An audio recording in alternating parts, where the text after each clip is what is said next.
How to do web development. In the previous tutorial, we covered basic HTML of how to put together an HTML page. We learned how to do tags, opening and closing tags. We learned kind of what some of those popular tag names are. And honestly, there's only 10 or 15 you actually need to know anyway. So hopefully by now you've taken that course and you're comfortable with kind of writing out basic HTML tags.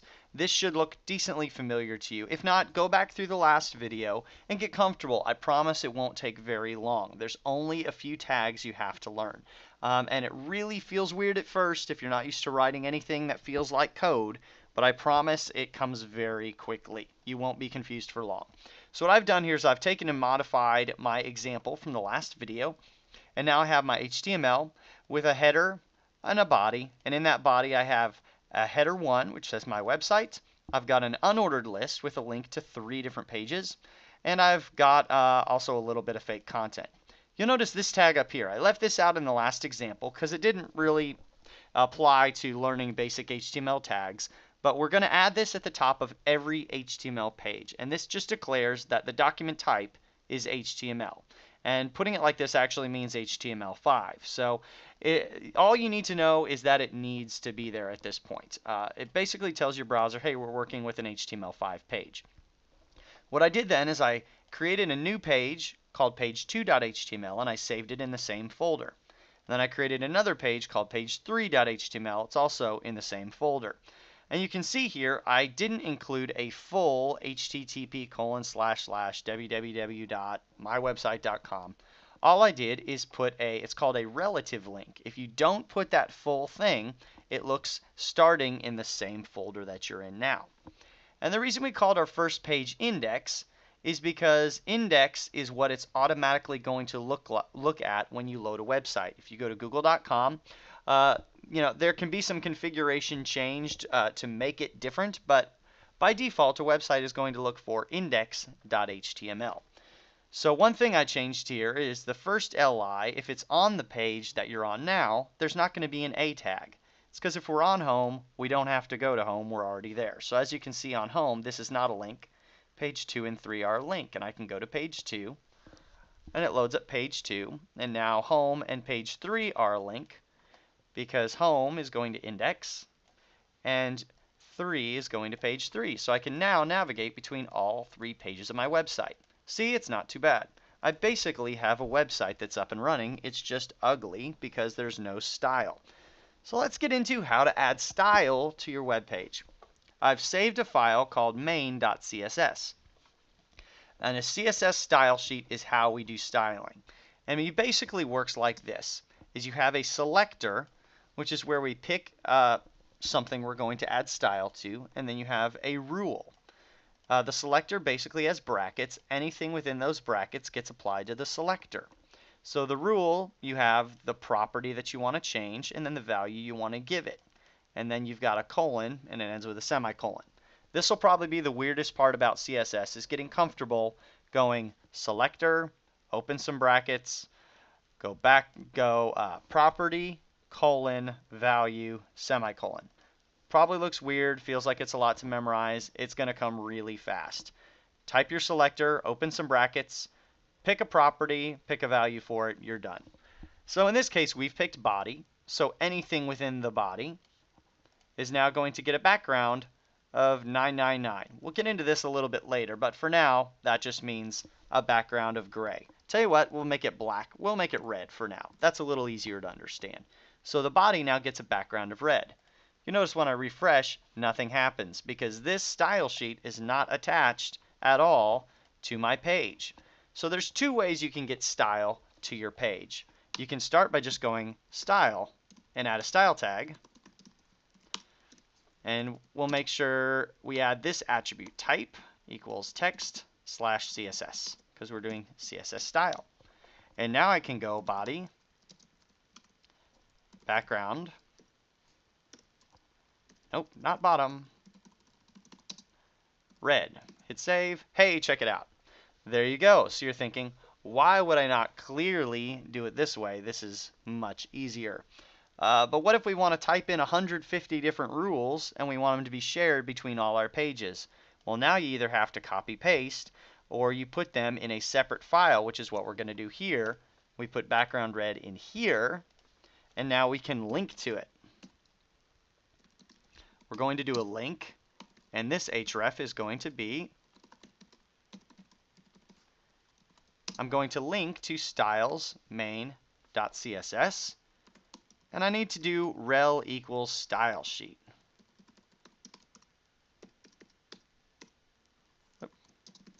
And basically what that tells it is, I'm giving you a link to a style sheet. And we can also add type equals text/CSS. Most new browsers don't need that, but some old browsers are going to. So now what we've done is we've added this link, and now all I have to do is add this link to each page, and each page is now going to get all the styles that I put in main.css. So now you see as I navigate, every page background is hideous red. I'm going to change that to a slightly more pleasant color, 999, which is kind of a grayish color. And so now we can add some more styles. Let's say we want to make our headers a better font. Actually, let's make the whole body a different font.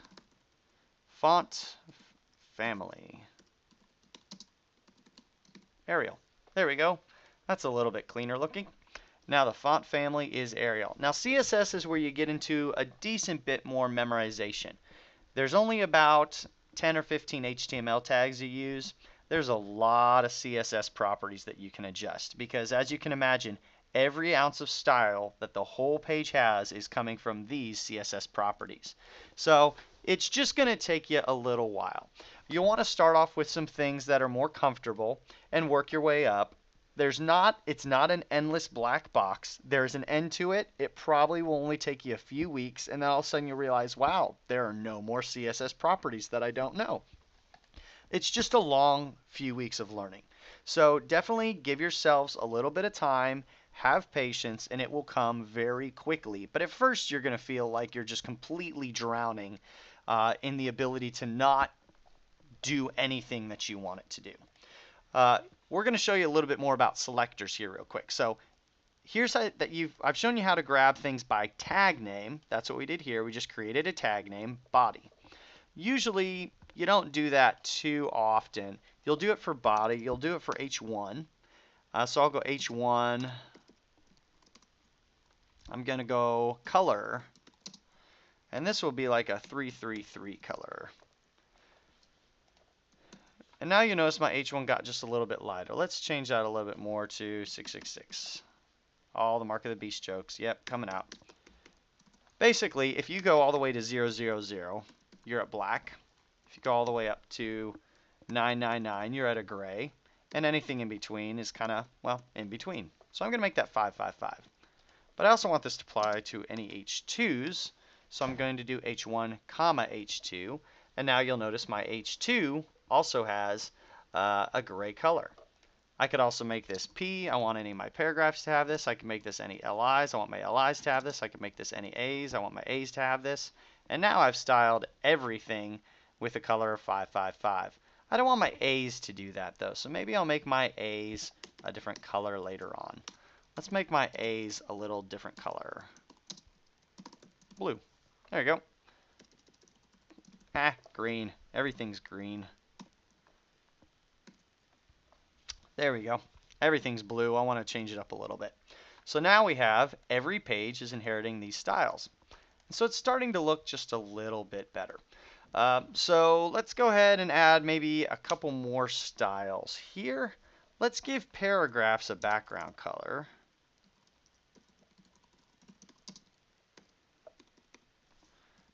And let's make our paragraphs color white. Yeah, that's feeling nice. I'm going to go ahead and take P out of this because I don't want to target my P's anymore. And so now we want to add just a little bit of padding to it. See how this is like completely cramped? We want that paragraph to have a little bit more padding. So that's called padding. And here you get to define, let's say 5 pixels. So now you've noticed it put 5 pixel padding on all sides. Let's make it a little bit more. 10 pixel padding. There we go. And say you just want it to be on the top and the bottom. What you can actually do is if you do one value, it gets applied to all sides. If you do 2 values, then it goes top, bottom, left, right. So now if I say 10 pixels, 0 pixels, top, bottom have 10, left, right have none. Well, the right goes all the way because it's filling out the page. That's something we can address later. If you do 4 values, then you're doing one for each side. So it goes like this. If I go 1 value, then it does all. If I do 2, then it's going top, bottom, left, right. If I do 4, then it kind of goes around clockwise, just like a clock. Starts at the top. Top, right, bottom, left. So I can actually add 4 things here. I can go 10 pixels, 10 pixels, 0 pixels on the bottom, and 0 pixels on the left. So now I have padding here, which you can't quite see because once my text gets over there, you'd be able to see it. And then I got some there. For now, we're just going to go with 10 pixels on all sides and call it a day. So now any paragraph I add on any of my pages is going to get a gray background, white text, and a nice little padding there. Here, let's experiment just to find out. Yep, there's some more page 2 content. It's nice. Everything I get throughout my entire site, every paragraph is going to have a lovely little look. Let's say my H2, I'm going to leave that right where it is. So this is kind of basically how we're going to style some things. Let's say we want just this one paragraph to have a different color to it. What do we do then? We want to give it what's considered a class. Yes, I know we're not supposed to have upper and lower class, and the classes are bad, but in this case, it's just what we're going to call it. Class secondary. Let's do that. Class secondary. Right now, nothing changed. But now I can add a rule targeting class of secondary, and I'm going to add a dot. The dot means I'm looking for a class. So anything I put in here will now override what I put in there.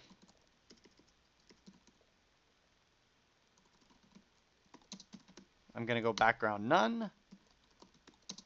And this color is going to be, let's make this a little bit of a more grayed out color.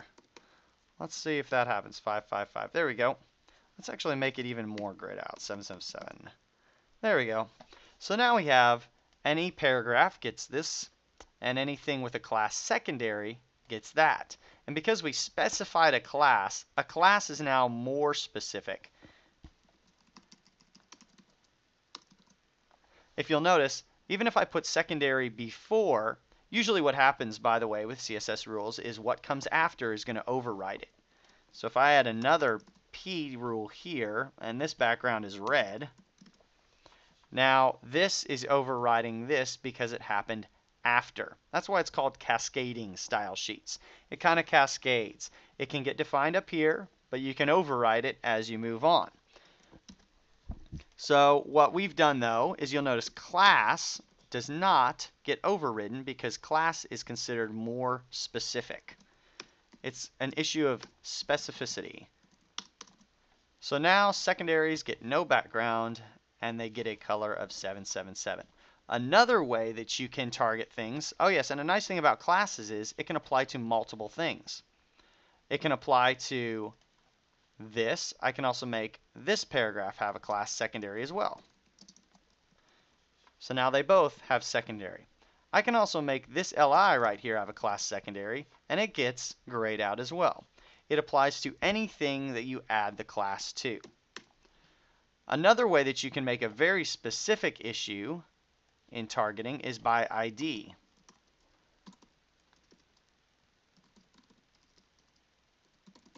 ID equals special. The difference between ID and class is you can only have one ID per page. So I can only have one thing that's called special on the page. I cannot create two things with an ID of special. You're breaking the rules. So I can say secondary has that. I'm going to copy and paste here. And now there's something with an ID of special. And this background will be red because, after all, it's special. And now there you go. So each page can have one thing called special. But they can have as many things called secondary as they want. Usually, you'll want to class things more than you'll want to ID things. ID is only something very specific, and you know for sure there's only going to be one. A common occurrence of that is ID equals navigation. There's usually only one primary navigation on the page. So in this case, I could make my UL have an ID of nav. And that's the kind of thing that you'll usually use an ID for. IDs are a little bit faster as far as if you have 1,000 rules, IDs are going to be a little bit faster for your web page to appear, but classes are going to be a little bit slower. You usually really are not going to notice though unless you get tons and tons and tons and tons and tons of CSS classes. So here's kind of how we basically style out a web page, and in our next video we're going to cover some more advanced CSS rules.